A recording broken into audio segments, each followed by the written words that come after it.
Emmanuel Ducrot, bonjour à vous. Bonjour Dimitri et bonjour à tous. Vous allez nous parler ce matin d'une vieille dame malade que nous connaissons tous, on en a tous dans les tiroirs ou presque, l'entreprise Tupperware. Oui, je vais vous démontrer que c'est un procès très ingrat qu'on lui fait. Enfin, bon, elle a 78 ans, cette vieille dame Tupperware, elle n'est pas en grande forme. Elle est au bord de la faillite. Elle est au bord de la faillite. Tout le monde connaît les boîtes en plastique, c'est devenu un nom générique. Et elle va tenter de sauver sa peau, c'est l'opération de la dernière chance. Tupperware va mal depuis un petit moment, 1,2 milliard de dollars de dette, autant que le chiffre d'affaires. Et les chiffres de vente baissent depuis des années.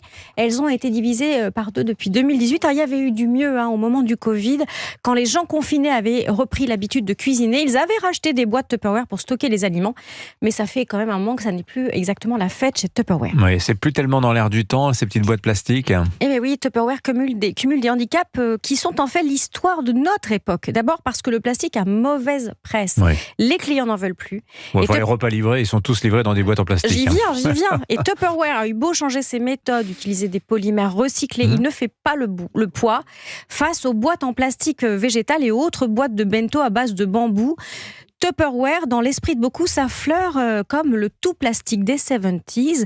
Et ça n'est vraiment pas très juste pour une entreprise qui a vraiment fait progresser la conservation saine des aliments avec une technologie de fermeture étanche qui a révolutionné la cuisine. C'est aussi une entreprise, Tupperware, qui pâtit des changements profonds de nos habitudes de consommation. Oui, c'est ça qui est vraiment paradoxal.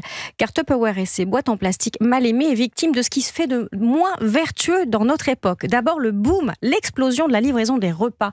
Une victime collatérale d'Uber Eats et autres Deliveroo qui viennent jusque sur les lieux de travail déposer d'autres boîtes en plastique jetables, celles-ci.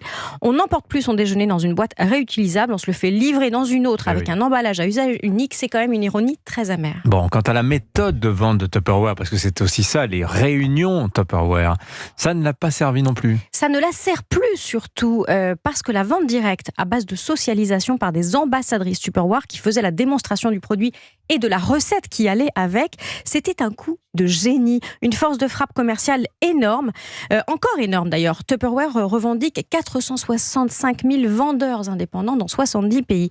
Mais il y a d'autres vendeurs qui maintenant viennent jusqu'à vous. Amazon par exemple, qui permet des achats depuis un canapé. Et Tupperware a beau essayer de raccrocher les wagons, de signer des accords avec des enseignes comme Target aux États-Unis, bien les clients ne savent plus trop où les acheter. C'est un peu triste.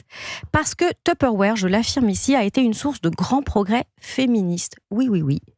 Dès 1848, les dates des premières réunions avec des ambassadrices, l'entreprise a été pour beaucoup de femmes dans le monde un accès à des revenus pour elles-mêmes quand le fait qu'elles travaillent à l'extérieur était mal vu de leur mari. C'était une petite conquête d'indépendance économique depuis la maison. Et rien que pour ça, merci Tupperware. Il y a beaucoup d'ingratitude dans le procès en ringardisation qu'on fait à l'entreprise. Mais Tupperware existe depuis la moitié du 19e siècle ? Depuis 1946. À 1946. Oui, pardon, 1946. Oui. D'accord, je me disais... Je me suis trompée. Je me disais 1848, c'était des ambassadrices. J'ai dit 78 ans dès le début.